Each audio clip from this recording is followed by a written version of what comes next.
Welcome. It's okay to talk back. Good evening. Thank you. You're really there. Would you do me a favor? Would you turn to somebody near you and just say, "Glad you're here"? Would you just do that? Glad you're here. Okay. All right.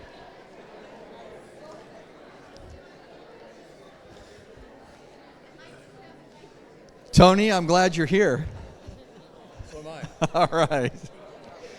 All right, everyone. Thank you for doing that. Don't get too carried away. Okay. All right.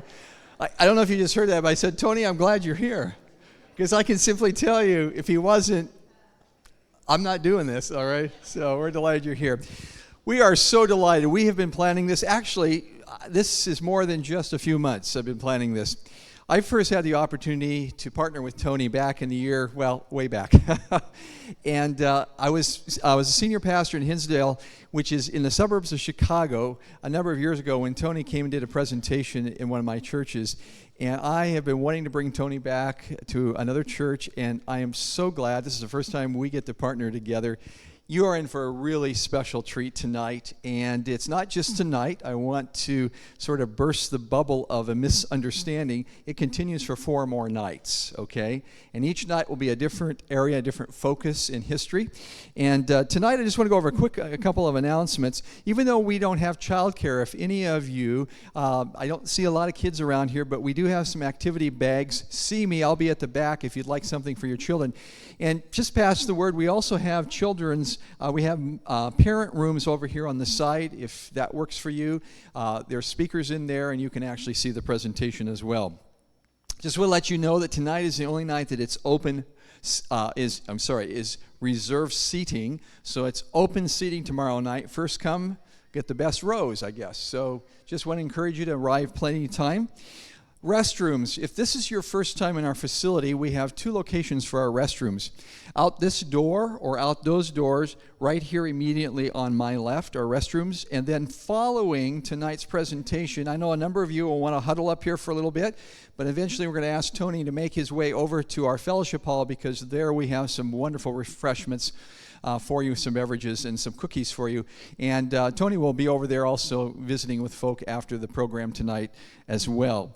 So now here's where things got a little bit confusing tonight. In the ideal world, you were to keep your registration card. Did anyone not get a registration card tonight?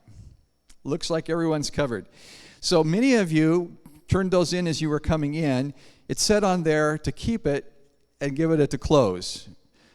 Not to be alarmed if you've already done that, but we have a handout for you tonight, and we were just going to have you exchange that. So at the doors tonight, you will be getting a handout of Tony's presentation. It's all free of charge, of course. Also, I just want to let you know, if you would like to invite a friend, a family member, an enemy, you can invite enemies too. It's okay. There are flyers out there in the Welcome Center area, so feel free to grab one of those and take it with you and invite someone to come and enjoy the presentations tomorrow night. I'm really excited tonight that Tony is our guest. Tony, I want to invite you up, and I have a couple questions for you, Tony. So it's been a few, yes.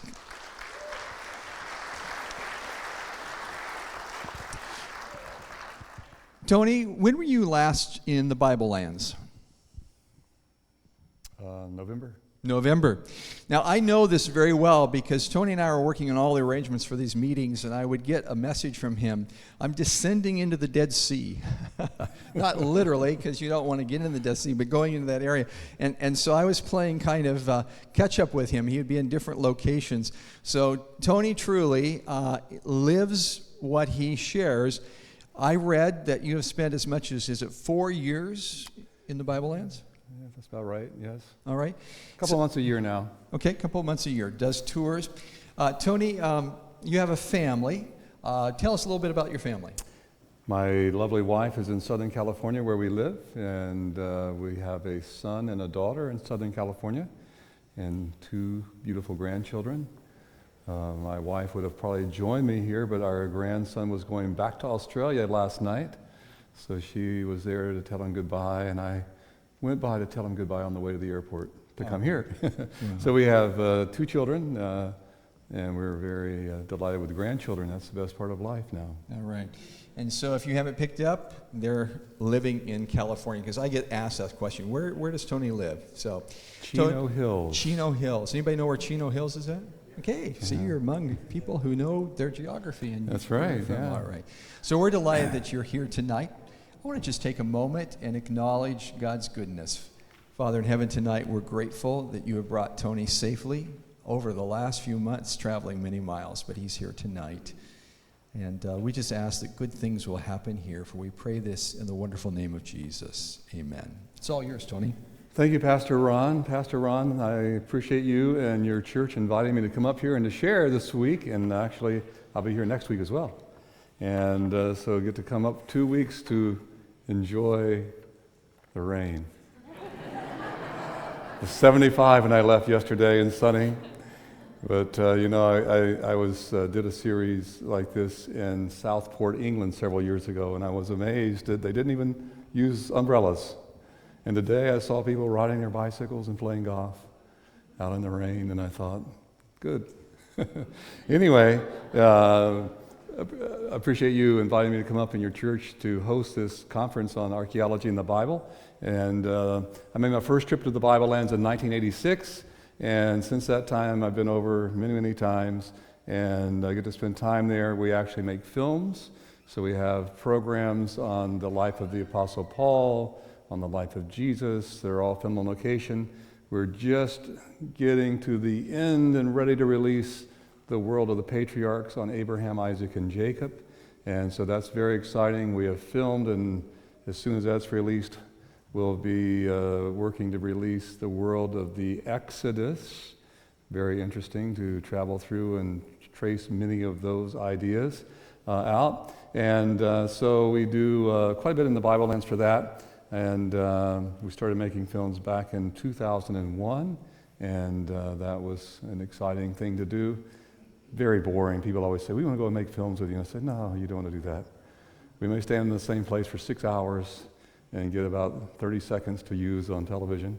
But it's perseverance, you might say, instead. But we do teaching tours as well. So last year we had a teaching tour in Egypt, and I had a private tour when I was in Jordan and Israel, and I had a wonderful time with that.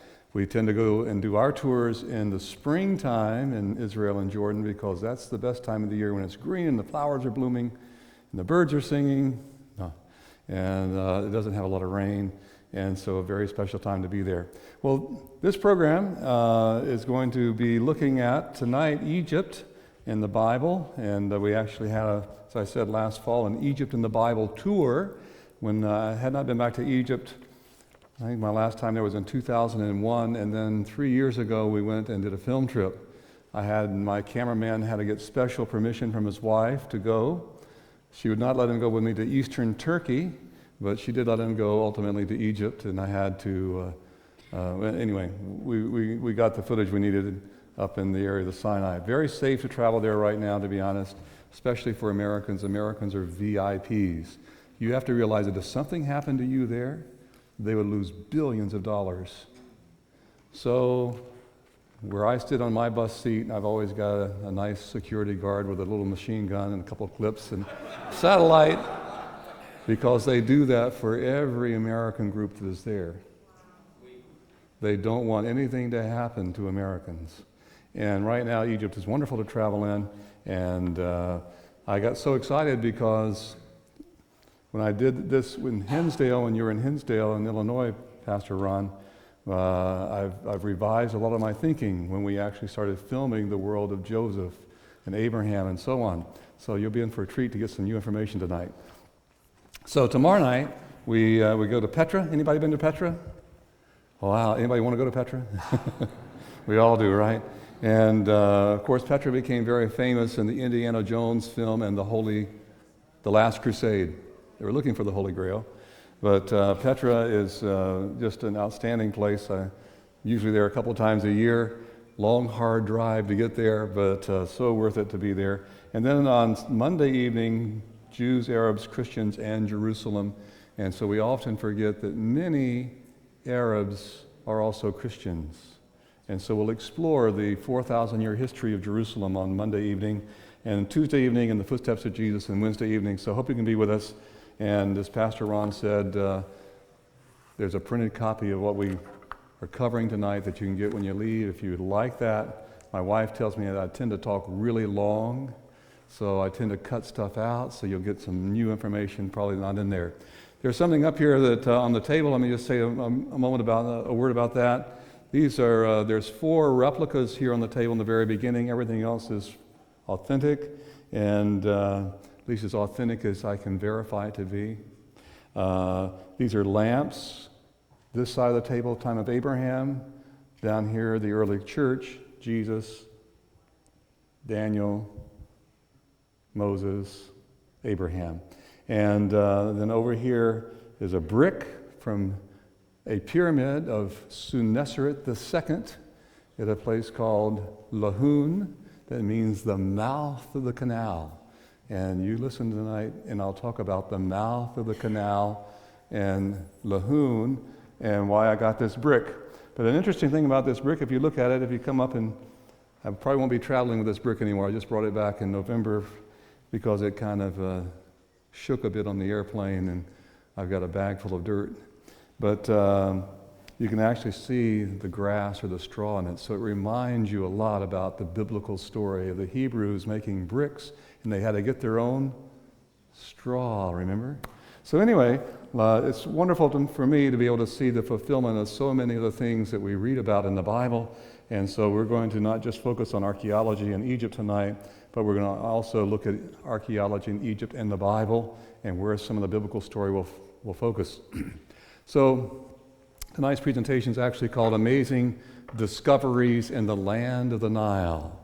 And so we want to take you this wonderful journey. And Egypt, the very name stirs our minds with wonder. Pyramids, Sphinx, mummies, Tutankhamun. Egypt seems to hold a spell over our imagination. What are the mysteries of its ancient buildings? Do they possess mystical powers? Why were they built? And by whom? Herodotus, oops, sorry about that. We're trying to do something a little new, and this my computer doesn't show me exactly what's going on. Can I just go back? Probably not. I'll tell you what it said. Herodotus, that early world traveler, said, Egypt has wonders more in number than any other land, and works it has to show beyond expression great. So I want to take you tonight to Egypt. Egypt is a fascinating city. It's built, I want to take you first to Cairo. It's over 20 million people. It has thousands of monuments and buildings spanning nearly 5 millenniums, from Pharaonic to modern, with Persian, Greek, Roman, and Coptic thrown in for good measure. It's a wonderful city of contrast, from the dry sands of the desert to the life-giving waters of the Nile. From the people who make their living collecting and sorting the garbage to the socially elite, Cairo's the very heartbeat of Egypt.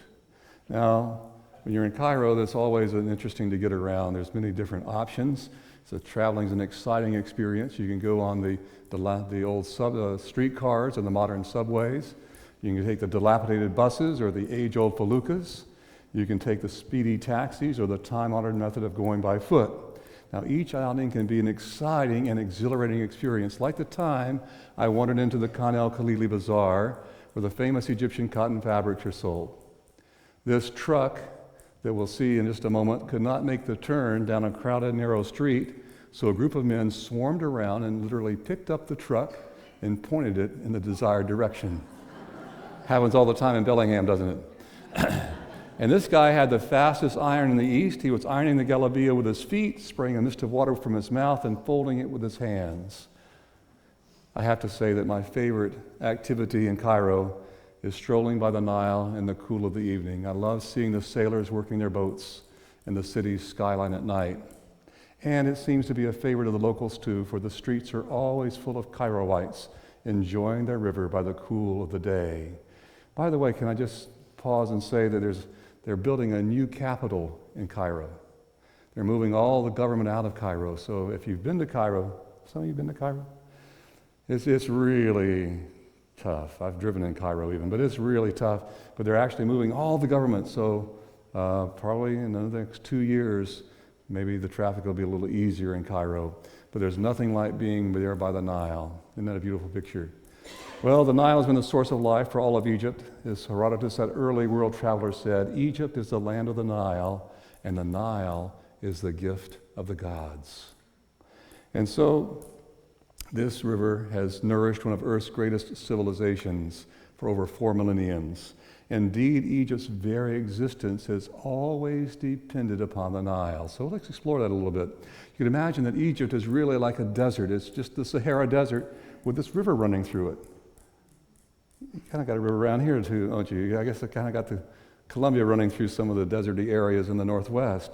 Well, here we can see a map, and it comes from the central rainforest of Central Africa, and the Nile River pushes 4,350 miles north until it empties into the Mediterranean Sea. Now, as we're kind of focusing in on the map, we can kind of see it's flowing from south to north, much like the St. Johns River in Florida. And then as it gets up to the delta, it spreads out 150 miles wide. And so we actually call the north part Lower Egypt and the south part Upper Egypt because of the way the Nile flows. You can see here we're going right through the desert, and so here you can see the beautiful farmland. The valley, Nile Valley, varies in width from 1 to 15 miles, but the desert's an ever-present reality because one step and you can go across. It's called Abyssinian carpet, and it's some of the most rich farmland in all the world. Anciently, every year from the Nile flood, they would get 1/4 of an inch of topsoil would be laid down, and it was so rich that they could plant their crops and they wouldn't have to irrigate the entire season, and they could harvest. Richest farmland on earth. My daughter's father-in-law tells me it's the Central Valley, but anyway, of California, but I still disagree with that. Well, Egypt could be thought of as an island floating in the midst of the Sahara Desert. Its lengthy culture and geography eternally linked. We see the Libyan Desert to the west, the Arabian Desert to the east, Mediterranean Sea to the north, and then to the south, the great cataract at Aswan, the waterfall at Aswan. So ancient Egypt really had no natural enemies, right? Got to come across deserts to get there.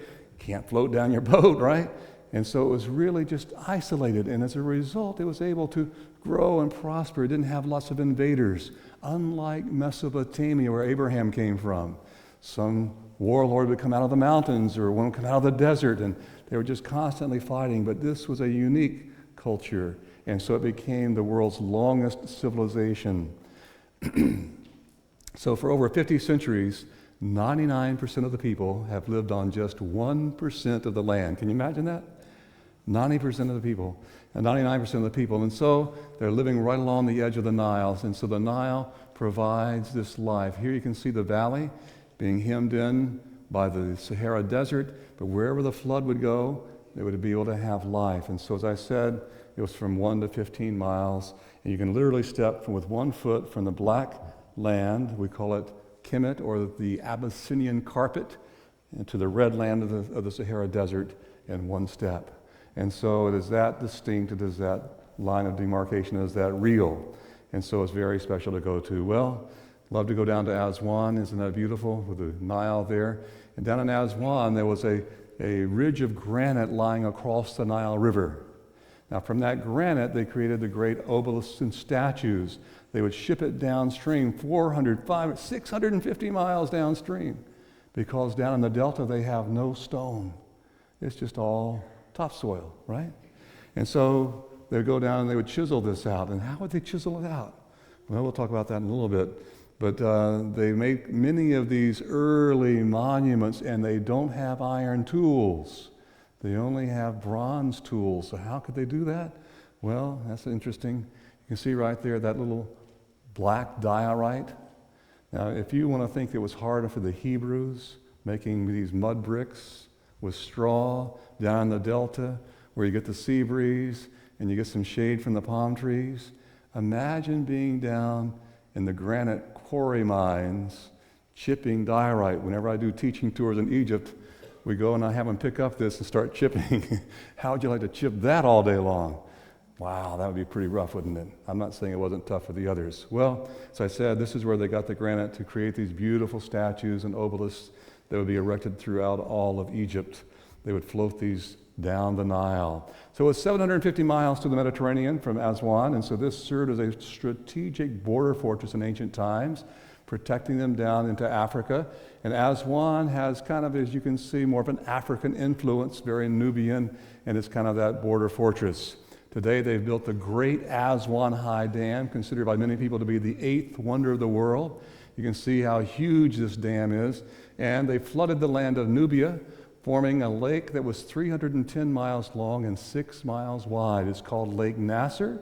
And so it's a very, very formidable lake. They still have some crocodiles there, by the way, in Lake Nasser.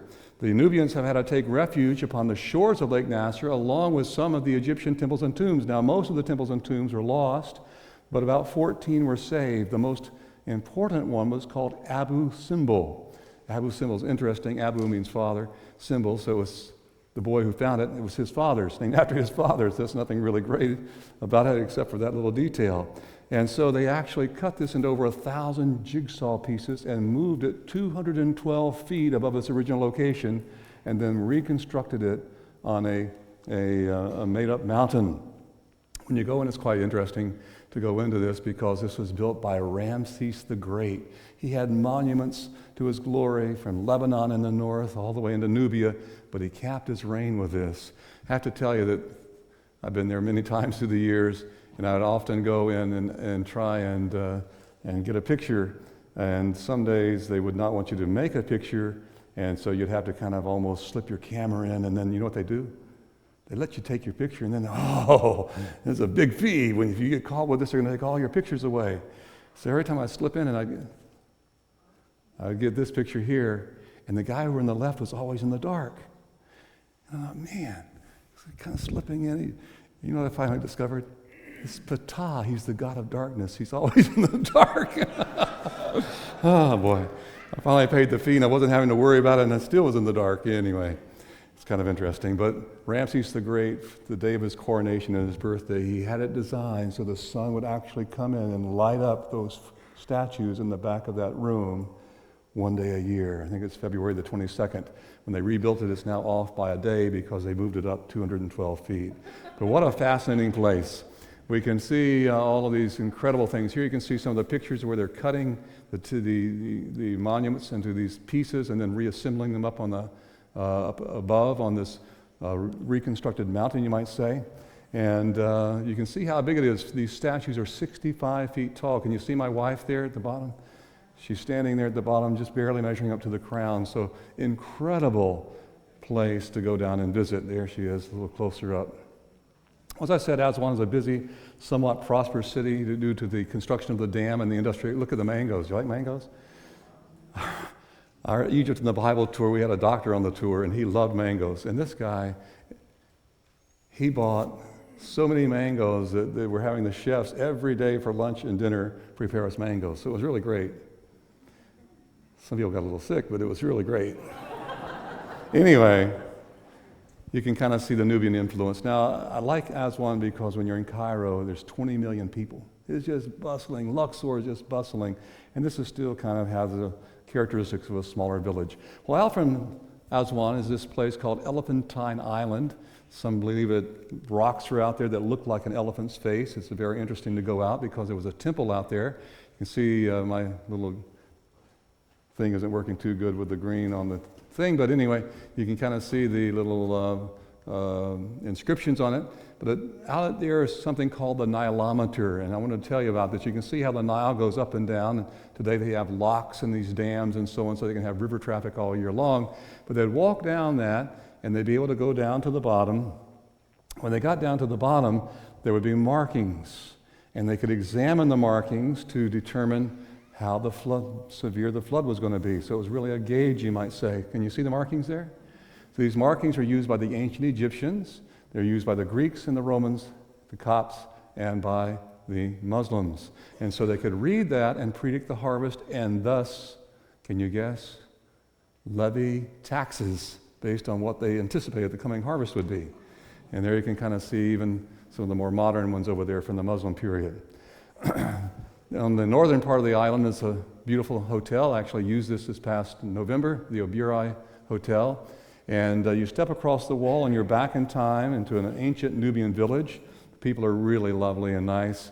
I met a charming school teacher there years ago, and the school teacher invited me to come to his home and have tea. And so I went to his home, had my 10-year-old son with me, and the wife prepared our tea on that very interesting stove there. And soon we were joined by his wife's sister and his wife's mother, and we all were sitting and drinking tea as they watched the daily soap opera. Some things don't change around the world. Well, with few bends in the river, the Nile is perfect for traffic. The prevailing wind from the north makes sailing south a breeze, and the return trip floating downstream makes it almost effortless. The lady rowing doesn't think so. Since the erection of the great Aswan High Dam, the Nile no longer floods Egypt, but it is still just as dependent upon it, the Nile, as it was 4,000 years ago.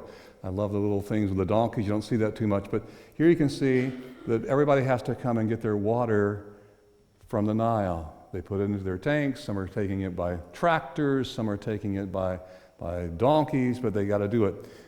Even the resorts that are over 100 miles away on the Red Sea, they get all of their drinking water from the Nile River. It's brought across. Because really down in the south, it just doesn't rain. As a matter of fact, on a couple of our recent tours, I asked Max, my good friend there that I use as a local guide, so when's the last time it rained in Luxor? And he says, I think 7 years ago. You like that? 7 years ago. So you better hope that you've got that Nile River. And here you can see that the big tour boats are joined by the ancient feluccas sailing the waters of this ancient river and culture. And so the massive luxury ships are joining the feluccas, plying the waters of this ancient land.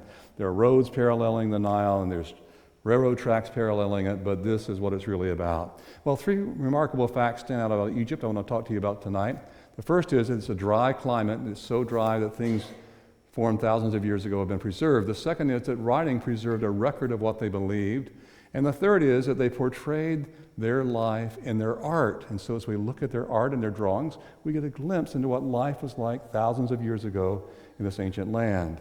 Now, as I said earlier, it rains sometimes in Cairo, and it rained quite a bit last fall, actually, when we were there, right before we were there. But almost never rains in Upper Egypt, down in Luxor and Aswan.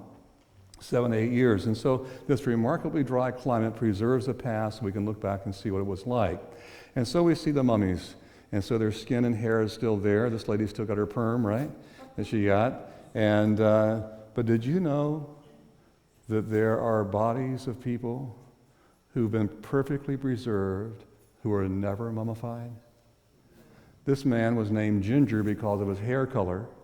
And he was put into a shallow grave out in the desert, and he was found, and he's been there for over 4,000 years. His fingernails still intact, his toenails intact, his hair on his head. And so you can see him, if you go to the British Museum, you can see him where I shot these pictures. And so he was naturally mummified by the dry sands of the desert. And so this became important. And so the ancient Egyptians thought this was quite important, and I'll explain why. Because they believed in the afterlife that your soul, your ka, or deified soul, could get reconnected with you if it could recognize you. So if your name was Ginger and you're put out in the sand, it was pretty good. But if your name was Royal and you're put down into a tomb, down a pit down in the ground, guess what happened? Your body naturally decayed. And now they got a big problem because their soul can't get reconnected in the afterlife. We think that's I think it's a weird story, but that's what they believed.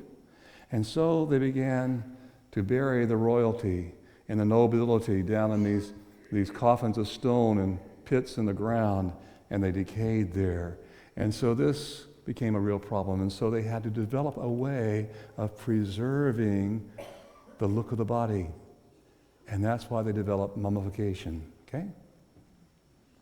And so, theologically, we can kind of see, this is from King Tut's tomb, and we can see that they're introducing him to the afterlife. So embalm is a Latin word that means to put into aromatic resins, And then mummy is an Arabic word that means bitumen or pitch, because they would use this black substance and put it over you to try and preserve the look of your skin and your body. Now, we don't really know exactly how they did this, but Herodotus, who went down around 450 BC, said they pulled out the brain through the nose with the means of an iron hook, and then they washed out the head with these various drugs, and then they would take your organs, four of your major organs, and they'd put them into these jars. They're called canopic jars because they found a whole bunch of them in a place called Canops, right? It was a canopic branch of the river. And so they put the organs in there, and then they would pack you in natron, that's like salt, for 40 days and dehydrate you. And then at the end of, they would wrap you up in these bandages. And at the end of 70 days, they would come in and they'd do the opening of the mouth ceremony so your ka could come back and reconnect with you in the afterlife, right? So here we can kind of see King Tut, and we can see his priest here, and the priest is wearing his leopard garments, and he's coming to open his mouth so he can get reconnected with his ka. Guy probably killed King Tut and married his wife and became Pharaoh, but anyway, that's a different story. Tough world.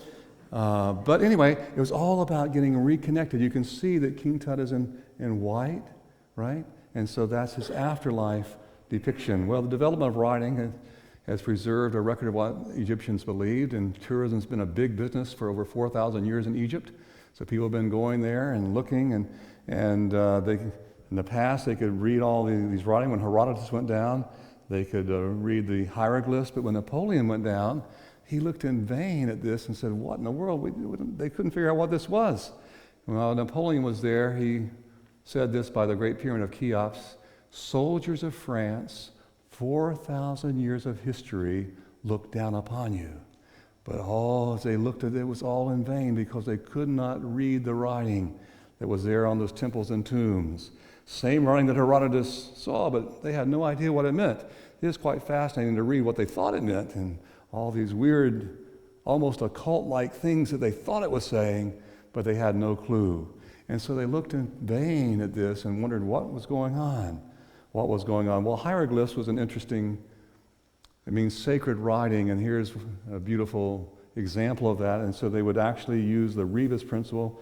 So they would say, if you wanted to say belief, they'd draw a picture of a bee and a leaf, right? Or believe. And then if they wanted to, they had 2,500 of these words, so very complicated. You had to be a professional scribe to read and write. Well, the French were occupying Egypt at the end of the 18th century at a place called Rosetta. That's the French word. Rashid is the Arabic word. And so they were occupying Egypt there, and the British were coming. And the British were their enemies, and so the British were coming, so they started trying to reinforce the walls of Fort Julian. Here's a picture of Fort Julian that I shot last year. And you can see that they've got stones that they put in there that have hieroglyphs on them. Why? Because there's no stone down in the delta. So all they've got are these hieroglyphic or these stones that have been brought down to be in temples, right? And so on. So they're just getting anything because the British are coming with their warships, and they're going to sail right into the river. And so one of the stones that they find is a black basalt stone about 4 feet high, and they see there's 3 bands of writing on it. So they put it on the side. You know today as the Rosetta Stone because that's where it was found. And so it had hieroglyphs on the top, means the sacred writing, and you can kind of see that little circle there. That's the cartouche, the name of a king. And then in the middle band, it had Demotic, which was the cursive form of hieroglyphs. And then down at the bottom, it had Greek. Now, they hoped that all 3 of these told the same story, but they didn't know whether it be the same story or not. But they hoped, so they made a copy of it, and they sent it all around. And 24 years later, Jean-Francois Champollion broke into the silent world of Pharaonic writing. Now today it's in the British Museum, so let me ask the question, who won the naval battle? Okay, so anyway, I never heard that story until I actually went to Rashid a number of years ago and was quite amazed to read the story of what had actually happened with it. So I mentioned earlier, the religious concept of Egypt revolved around immortality. They called their tombs houses for eternity. And so this is what it was all about. Now, in the early dynasties, they began to take you out and they'd bury you in the desert on the west bank of the Nile, and they would take logs, and they'd put logs across the top, and they'd put stones. They call them mastabas, okay? Because if you just buried somebody in the sand, you know what would happen? Jackals would come up, dig the sand up. That wouldn't be good. Your cock could never get reunited, right? And so they would put these, what they call mastabas out there. And here you can see they're actually building, and they're making fake logs. Those are fake sycamore logs, because this is the third dynasty. And there's a brilliant guy named Imhotep, the advisor of King Zoser. And he comes up with making this. Instead of just having one mastaba, kind of like one little platform, he does 6. Can you see it? He does 6. That's the first pyramid. It's called the step pyramid. And inside, when they actually went in and they found actually King Zoser's statue inside after all those thousands of years. So that's the first pyramid done by King Zoser. Well, as time would pass, every king of substance and authority would be buried either under or inside of a pyramid. Here are the great pyramids of Cheops. Just kind of an intermediate pyramid here between that step pyramid and what we know. And then as we get to about 1,000 years later, they're just doing mud brick pyramids, and they've really gone far away from what they had done before. But here we see this gigantic structure, the Pyramid of Cheops on the Giza Plateau. And it's built out of 2,300,000 blocks, weighing on average 2.5 tons each. And so they actually quarried this over on the east side of the Nile, and during the flood, they would float their barges across and then put it there. So it was right above the area of the flood there in Egypt. So originally, it towered over 480 feet high and covered over 13 acres at its base. It was huge, monumental. So they built this pyramid so fabulously, so wonderfully. People wonder, how did they do it? Now, again, it was really just a tomb. It was being built as a tomb. And here on this next picture, we can actually see, well, we can't see it because it went away. So anyway, we can see that there are 3 on the Great Giza Plateau. So it's oriented almost in perfect line with true north. Each side's approximately 755 feet. Now, no 2 sides are exactly the same, but the difference between the longest side and the shortest side is less than 8 inches. So pretty phenomenal, wouldn't you say? So it's almost exactly in line with true north. So how did they build this? So there's wild theories. Herodotus said it took 100,000 slaves 30 years to build the Pyramid of Cheops. And then he said there's wild theories today. People say there was help from outer space, right? Yeah, people came from outer space and helped them, and the occult helped them to levitate the blocks. The reality is they did not even have iron tools. They did not have the block and tackle. They only had bronze instruments. How could they have built these incredible buildings with those simple tools? And so we don't have to really go to the occult or to the idea of outer space, because it was really a fairly simple thing to do.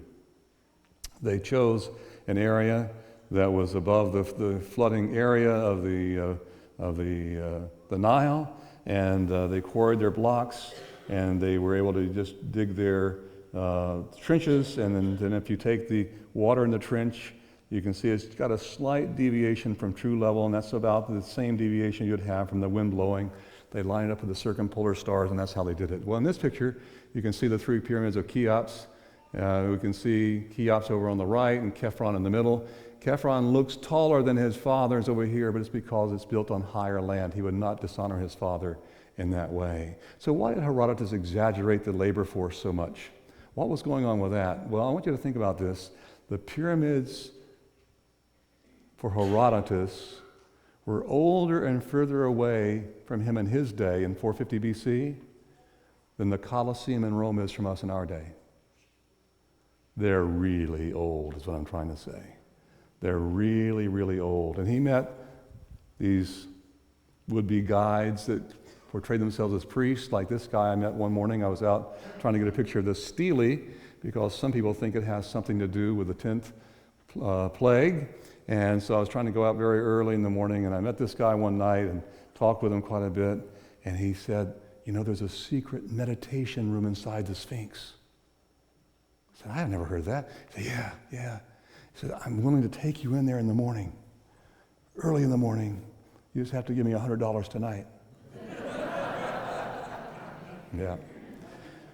Well, fool, I did not give him any money, obviously. Anyway, so my point is people can tell you all kinds of stories because they're trying to create things and make some money. That's what was going on with Herodotus. They didn't know. It was far away from them in their day. Well, the Sphinx is a fabulous thing to go and explore. It's fabulous to go and look at. It seems to symbolize all that is strange and mystical about ancient Egypt. Its lion-shaped body is actually 240 feet long, 66 feet high. The 13-foot wide face is that of Khephren, whose tomb towers behind it. By the way, his tomb still has that white Tura limestone on it. And that limestone used to cover all the pyramids, but they got recycled into other building projects there around Cairo. And so it's a fabulous thing to go. Sphinx is an Egyptian word that means living being, and so it fused together the features of king and lion and man. And today, I should have put some newer pictures in. They've now removed all the scaffolding. They've actually redone a lot of the Sphinx. It's been covered through sand throughout many of the millenniums. And so it's a fabulous place to go, and it simply was marking his tomb. And it was carved from the limestone right below the pyramid above the area of where the Nile would flood. But this stele between the two was very interesting. And I went out one morning, 4 o'clock in the morning, to try and get these pictures. Today you can't get close to it, but I was able to get out and get close to it because some people think this tells us the story about how the 10th plague took place. And so it talks about a pharaoh named Tutmosis IV. And so I thought you might be interested in looking at that because it actually, I'm going to show you the translation of it. It says, one such day it so happened that the king's son, Tutmosis, had come hunting at noon, and afterwards resting in the shadow of this great god. Sleep seized him, and he found the majestic deity speaking to him as a father speaks to his child. Look at me, Tutmosis, my son. I am your father, Horus in the horizon. I promise what is my gift, earthly rule at the head of all the living. Seated on the throne of the earth god, you will wear the white crown and the red. All the territory in which the eye of the sun rests will be yours. Yours food of the two lands, great tribute and long life. To you I turn my face and heart for protection, since I am sick in all my limbs. The sands of the holy place upon which I have rest have covered me. And so here's this promise. Now the interesting thing is, he's not the oldest son. He cleans up the sand, and guess what happens? He becomes Pharaoh. His older brother dies. So a lot of people thought, maybe that's the guy who dies in the 10th plague. Don't think so today, but it is quite fascinating to think about. So anyway, he cleans it up, and he becomes Pharaoh. So very interesting. Well, we investigated how the pyramids were built. Now we need to know why. Why spend all this money? Why spend all this energy and time building these great monuments, these great mausoleums of stone? Well, that's what they were. They were really just mausoleums. And unfortunately for the pharaohs, these great stone buildings advertised undreamed of wealth buried within. So you can just imagine that probably the people who were working on them came and robbed them. And so all of them got pilfered and robbed. There's only one tomb that has come down intact from that time, and it's the one on the screen right now. You know him as King Tut or Tutankhamun. And so I want to tell you that story in just a moment about how they found that tomb and what they found inside. It was the only one. So what they did is they actually went down in the New Kingdom, and they started tunneling into the West Bank of Thebes because these pyramids advertised the location of the dead Pharaoh. Now let me just say that all the people are being buried on the west bank of the Nile. They saw the sun come up on the east, rest in the west. They thought, oh, you're alive, you die.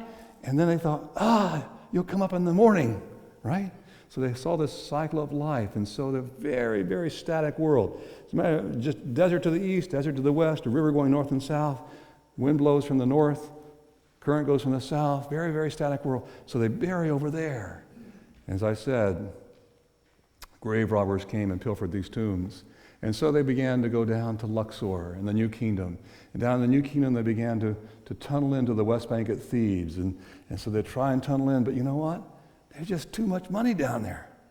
right? There's just too much wealth. And so even down there, they'd get recycled, and people would go down and dig that out. Only one has come down intact, and here we see it, the King Tut's tomb. By the way, they just allowed us to start taking pictures again down in King Tut's tomb last fall. So if somebody told me they're going to Egypt, if you go down, you can now take pictures if you pay your fee and do it legally, which I recommend to do. Anyway,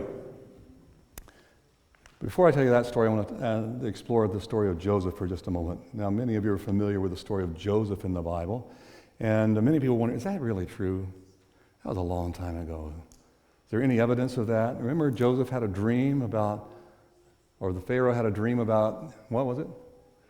7 fat cows followed by 7 thin cows.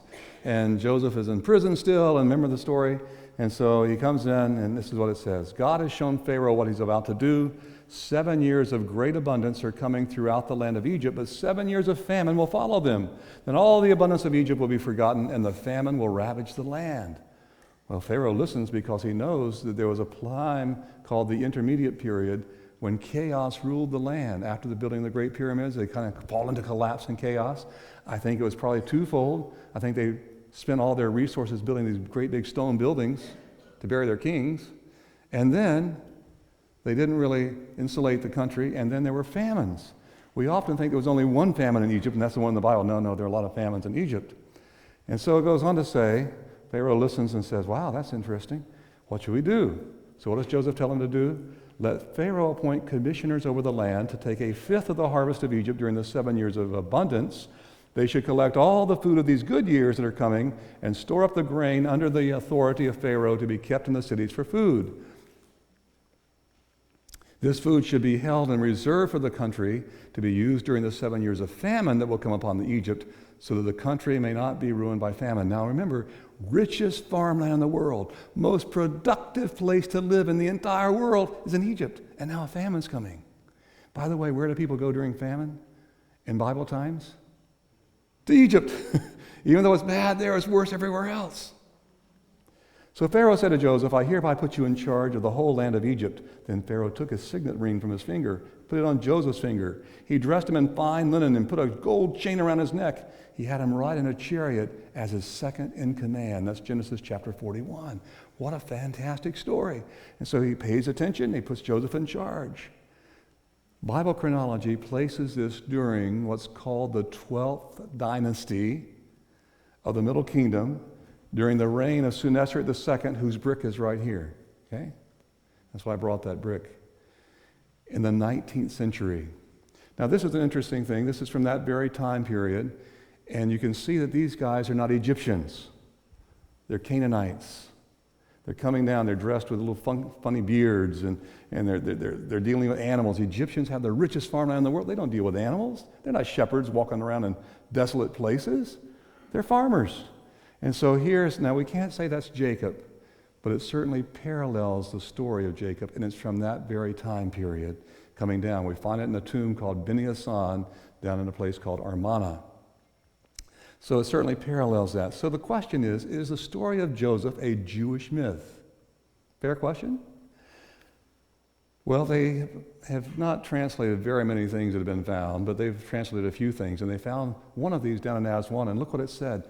I collected corn, I was watchful in time of sowing, and when famine arose lasting many years, I distributed corn. The Nile has not overflowed for a period of 7 years.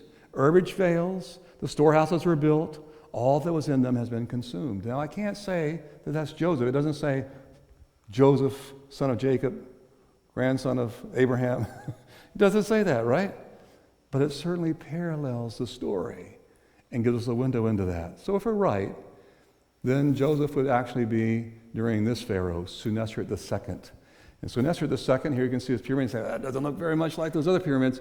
You know, he was a wise guy. Foolish people built big monuments for their tombs. They spent all the money and the resources and the reserves of Egypt doing that. This is actually out of mud brick, but they did something. This is one of the bricks from there, by the way. But they did something very interesting. Can you see the little, that hasn't popped up on your screen yet. There it is. Can you see the little white? That's the Tura limestone. So it had a mud brick core, and then they built all this beautiful white limestone all around the outside. They faced it with that, and there you can see some of the bricks they're there, and one's here on the table. So this is a guy from the time of. So what does this guy do? Well, here we can kind of see our Nile River going up. We see it flooding out into the flower of the delta. But I want to. If you're really a wise ruler and you know a famine's coming, what do you do? Sorry? Plan for it. You plan for it. So one way you plan for it is to store stuff, but what else would you do? You guys have done it around here. You build dams, right? I want you to see, you see this is just outside of Cairo. You see the little lake out there? That's not a natural lake. It's called the Fayum, okay? It's a depression of 200 to 300 feet. And you know what Senusret II does? He digs a canal from the Nile River out to that depression, floods the area, and puts a third more of the country under cultivation. That's what a smart ruler does, right? Now, I got pretty excited when I went out there because there you can see the pyramid we were just looking at a moment ago. Do you know what that canal is called today? Joseph's Canal. Yeah. Doesn't prove it's Joseph's Canal, but it's amazing. I thought, wow, how incredible is that, right? And so, and actually, you know what happens during this time? They buy all the land. Pharaoh buys all the land from the people. Senusret II happens all during that time. That's exactly what the Bible said. It happened during this time of Joseph. Fascinating that it tracks exactly beside it. Now, I put this up because this is as close as I've been able to get to Goshen. Goshen's at a place today called Tel El Daba. We're quite sure of that. And it's called Avaris, and it's called Peru Nefer and Peru Ramses. But you can't get there because they're excavating. They're very funny in Egypt the way they excavate. They don't let you even close. And so this one that's been excavated is called Tanis. And I put this up here because I don't know if you can see there at the top. You know what that is? Mud brick palaces. So just imagine you want your palace in the dry season down by the river. What's going to happen in the wet season? It's going underwater. So what do you got to do? You got to repair it in the dry season. So you've got to have people constantly making bricks to repair the damage. This will happen to the Hebrews in this very area. And so we see these statues, but all this has been imported 400, 500 miles away. And so it's all around there because everything is made out of mud bricks. So let me just show you a little bit closer. Here we can kind of see this place called Avaris. And so this is kind of like, in our world, it would be like Tijuana, okay, and San Diego. And so here's the border. People are coming from Canaan, right? Here's Egypt. And so the road's going both ways. And so they actually call it, this beautiful name called Rowati. Isn't that a beautiful name? Rowati. You know what Rowati means? The house with two doors. It's got a road going down into Egypt. It's got a road going up to Canaan. It's got a port so they can sail up the Nile. It's the most eastern branch of the Nile called the Pelusiac branch. They can sail up, and so it goes through all these things. But then it becomes Avaris because these Hyksos, these foreign kings, they come and they take over. Remember I said the Egyptians, they were not warlike because they didn't have any natural enemies. So these Hyksos, they come down. You know what they got? They got the war chariot. They got a compound bow, and they run over the place. And they become pharaohs, and they rule for 100 years in the Delta. Well, guess what? The other Egyptians don't like this because they're Canaanites, they're Semites. They're not Egyptian. They hate it. And so they try and do a war of liberation. And so here we can see a guy by the name of Sekhenen-Ra. Sekhenen-Ra is the son, and so Sekhenen-Ra comes from down in Luxor, down in Upper Egypt, and he comes and he tries to drive them out, and he's not really successful. Can you see what happened to his head? Yeah, that wasn't an operation, that was an axe, right? He dies. But his boys, Amos and Kamos, continue the battle, and they drive the Hyksos out. They've ruled for 100 years. They drive them out, and they found the powerful 18th dynasty with names like Ramses the Great and the first international empire guy of Egypt, Tutmosis III. These guys go and make war. They go down and they make Egypt its greatest time. Now they become warlike. And they're down in Africa, and they're all over in Asia, and they're doing all this, and they make all these monuments, and you can see how they're dealing with their enemies. They got them by the head of the hair, and they're chopping their heads off, and they're doing all this. And so this is going on at that point. And you know what? They don't trust anybody who has been a Semite. And you've got some Hebrews down there who are not Egyptian, and they're not trusted. And so the Bible says, very interesting, now a new king arose over Egypt who did not know Joseph. We think, if you're the prime minister of Egypt, how could someone king not know you're not? Well, remember, we've had this intermediate period, and now we've got this, these rulers from somewhere else, and now they're driven out. And he said, come, let us deal wisely with them, lest they multiply, and in the event of war, they also join themselves to those who hate us and fight against us. So they appointed taskmasters over them to afflict them with hard labor. Parallels right along what's going on. And so these guys come. The enslaved Hebrews are manufacturing bricks in the Delta, and the New Kingdom pharaohs are bringing untold wealth into Egypt. And they are decorating their cities, but no city was decorated like this down in Luxor. This is Luxor Temple, isn't that beautiful? The lotus flower and then the papyrus buds, just fabulous. They've had massive building projects, but they made this the capital for 1,500 years.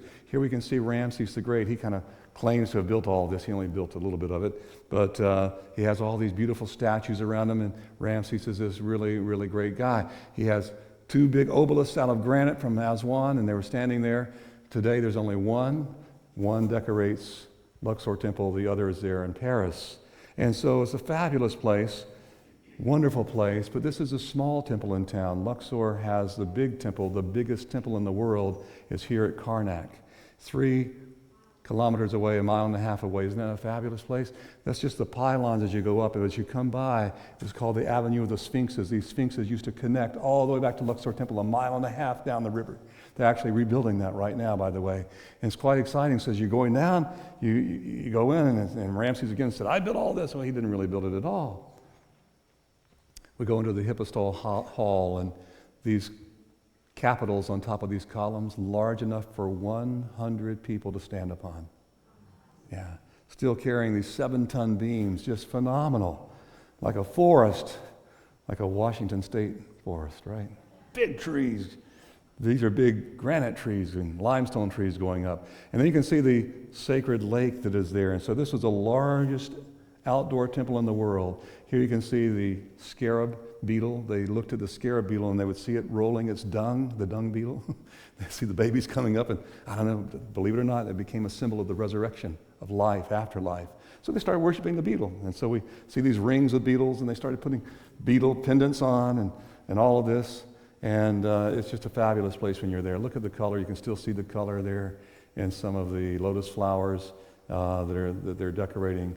I have to say I'm attracted to this one right here because that's the obelisk of Queen Hatshepsut, the mystery one of ancient Egypt. And so she actually ruled as pharaoh. She wore the ceremonial beard. And you can kind of see 2 obelisks there, but hers is taller than her father, Tutmosis I. Hers is taller than his. And yet she was a woman and ruled as pharaoh. As a matter of fact, she built the most beautiful building in all of Egypt, in my opinion. It's called Deir el-Bahri. This is her funerary temple, set there on the West Bank at Thebes, down by Luxor. It's fabulous, these multi-levels. And even though she built this as her funeral procession, they couldn't find her mummy with all the other mummies. And then they find her reliefs all through the land. Can you see it? They're chiseled out. Somebody went through and chiseled out all references to her. What was going on with that? Well, let me tell you the story. You see, her father was Tutmosis I, and she marries her stepbrother, and he's Tutmosis II, but he's not royal. His mom wasn't royal. And so he becomes royal through her, so they don't have any sons. And so he has concubines, right? He has other wives, and he has a son through that. And so that son becomes Tutmosis III. Well, she rules as Pharaoh. When he's 8 years old, she pushes you, for a few years they rule together, and she says, I'm going to be Pharaoh. Pushes him to the side. Well, he hates her. And when he overthrows her, he goes through and chisels out all references to her all through the land. As a matter of fact, here you can kind of see her obelisk. He couldn't bring the obelisk down in Luxor, in Karnak, and so he built a building around it so nobody could see it. And when you look carefully, you can actually see that there's a whole section that just didn't see the light of the sun for years, for centuries, because that building was there. That's how much he hated her. So although she built a splendid temple for her death, her mummy was not found with the other mummies. They think they might have found her by matching a tooth from her nursemaid now, but we're not completely sure. They found all the other mummies from this whole time period except for that mummy. Now, the worst thing you could do to your enemy was not to kill them, but to do what? Destroy their mummy, because then their ka could not get reconnected in the afterlife, right? So they'd have to go throughout eternity being unsettled. So let's read this text. 1 Kings chapter 6, verse 1. In the 480th year, after the Israelites had come out of Egypt, in the 4th year of Solomon's reign over Israel, he began to build the temple of the Lord. So if we use this text, we see the Exodus is 480 years before the building of the Temple of Solomon. If we can figure out that, we might be able to get somewhere. So the Temple of Solomon, we believe, was built around 970 BC. So if we add that, we get around 1450 BC. And Moses fled 40 years earlier, and so we kind of get to the time of Moses being born, and guess who he's born under? Tutmosis the first. So that's when that story would happen. If you follow the Bible chronology, that's when the story happens. And so we can imagine when they're Tutmosis the first having all these Hebrew babies killed, Moses' parents look at him and say, oh, he's a good baby. Can't do this. And so they follow the letter of the law. They throw him into the Nile, but they first put him into a basket, remember? They seal it with pitch so it'll float. And then they strategically place it where they know that Princess Hatshepsut comes to bathe. And I think we know where that is now, by the way. That same place called Peru Nefer and all those beautiful names I told you about. We believe that's Goshen. And she finds the baby and she reads it in just, in a glance, right? This is a Hebrew baby. But she believes it's a gift from the Nile god. The Nile god's named Hapi, by the way. Now, Moses means born of or drawn from. Now, remember I said the 18th dynasty follows those Hyksos? So let's just see. Remember we talked about Amos? Amos was born of the moon god Ah. And remember there's Kamos, born of the deified soul Ka. And then we talked about Tutmos, that scribal ibis god is called Tutmos, born of the scribal god Tut. And we talked a minute ago about Ramos, but we call him Ramses, born of the sun god Ra. And so most likely his name was Hapi Moses, or Habi Moses, born of the Nile god Habi. And so Princess Hatshepsut apparently says, this is a gift the Nile's giving it to me. Habi's giving it to me. And she takes it as her own. And remember, Miriam was standing by and said, you mean get a nursemaid? Yeah, right? God works it out, preserves Moses' life. His birth mother takes care of him until he's weaned, and then he's sent to the palace. He's educated in the palace. He becomes a favorite in the palace, becomes a military leader in the palace, and his mother wants him to be Pharaoh. But he kills an Egyptian foreman. He has to flee, and now her days are numbered. And so we have these beautiful, that's Hatshepsut, by the way. Isn't that beautiful? Out of the red granite from Aswan. As I said, all the mummies from this time were found from this dynasty had been found except for hers. They think they might have found her within this tooth now, but they were not found intact. We see all these inscriptions. Someone went through systematically, chiseled out her name, getting rid of her. Tutmosis III. He comes to power, he overthrows his stepmother, invades Palestine and Syria 27 times, almost every year of his reign. The wealth of Asia pours in, the wealth of Africa pours in. He brings Egypt to the height of its power. The greatest it had ever been to that time was during this guy's reign. And this is what we can hear him saying in Exodus chapter 5, verse 1. Remember Moses, our Moses in the Bible? He goes in before him.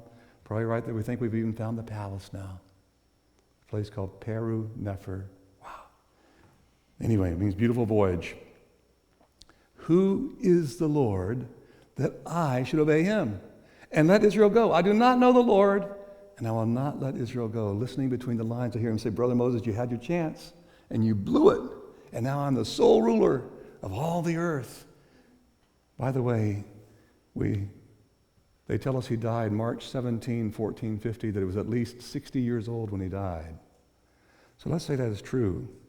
Fascinating thing is when they found all the mummies from that period, except for Hatshepsut, they x-rayed all the mummies and they examined them, and they found that his mummy was actually that of a 40-year-old man.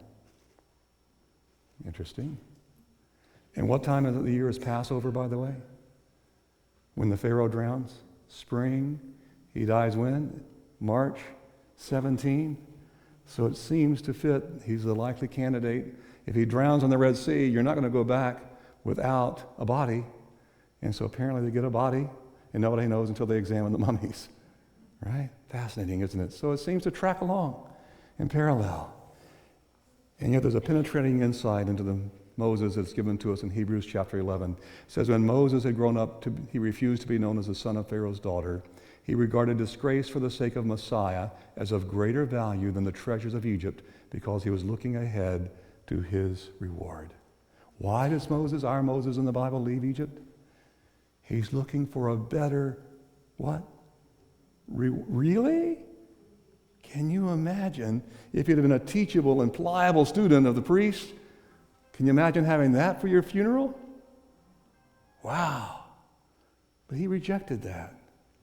He rejected all the treasures of Egypt because he realized that Egypt was just a death cult. When you came to power, you began preparing for your death. It was just a death cult. Whether it was building a pyramid up in the north or tunneling into the West Bank at Thebes, it was all the same. Now there's only one tomb that has come down from that time, as I said earlier, intact, that lets us see the incredible, wonderful things that were buried with Tut. Howard Carter had been digging for a number of seasons, and a few days into his dig, he actually finds steps going down. It's 1922. He finds these steps going down. He finds a sealed doorway. So he calls his patron, Lord Carnarvon. He's been searching for 8 years.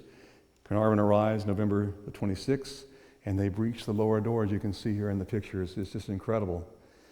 And so they breach the lower door, and Carter writes in his journal what happened next. He says, with trembling hands, I made a tiny breach in the upper left-hand corner, darkness and blank space as far as an iron testing rod could reach. So they're pushing in, right?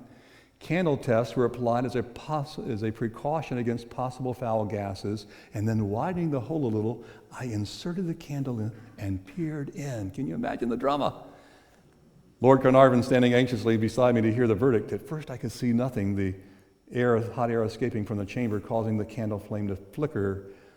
But presently, as my eyes grew accustomed to the light, details of the room within emerged slowly from the mist. Strange animals, statues, and gold. Everywhere the glint of gold. For the moment, an eternity it must have seemed to the others standing by, I was struck dumb with amazement. And when Lord Carnarvon, unable to stand the suspense any longer, anxiously inquired, can you see anything?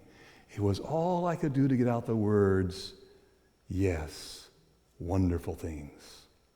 Incredible. Well, Carter only saw the contents of the antechamber that had been entered by thieves centuries earlier, but they had left it in disarray. But then he began to excavate into other rooms and get into other rooms and find things that had not been opened since the death of the boy king, who died around 17 years of age. Incredible as he goes in and he sees these things. Now, this is from a replica called the Pharaonic Village, and they've tried to recreate what the thing looked like so we could get an idea of it. Everything in the tombs spelled out the hope that they would live in the afterlife. You know, the skin of black is the skin of rebirth, and so they have that, and these statues. And it was undreamed of treasure, this life-size statue of King Tut with the mason rod in his hand, just stunning to see, standing at the door of the burial chamber. Everything was spelling out the hope that this dead king would live again. His death mask of beaten gold reveals the handsome features of the boy king who ruled only 9 years and died under mysterious circumstances at the age of 18 in 1350. And so we see he's got this the chin, the beard under his chin, making him one with Osiris, all the details of this. I love his throne chair. His father was actually a fascinating king named Akhenaten. So his real name was not Akh, but Aten, Tut-Akh-Tun. Yeah. Now, this I found interesting with the throne. Every time I go to the museum, the Cairo Museum, by the way, they're opening the new museum, they say in October, they've been saying it for several years, but it looks like it's really happening. They'll have everything found, the 5,000 pieces found on display in the new Egyptian Museum this fall. But look at the footstool. Can you see the footstool? You see, there's Asiatics on one side, and there's Africans on the other side. So whenever he sat down, remember what the Bible says? Sit down on your throne, and I'll make your enemies a footstool under your feet. Every time he sat down, he's putting his feet on his enemies, right? Powerful, I'm ruler. Yeah, even his little cane there has got a Nubian and an Asiatic, the traditional enemies of Egypt. And so we find this nest of 7 coffins, one being 22 karat gold and weighing 296 pounds, okay?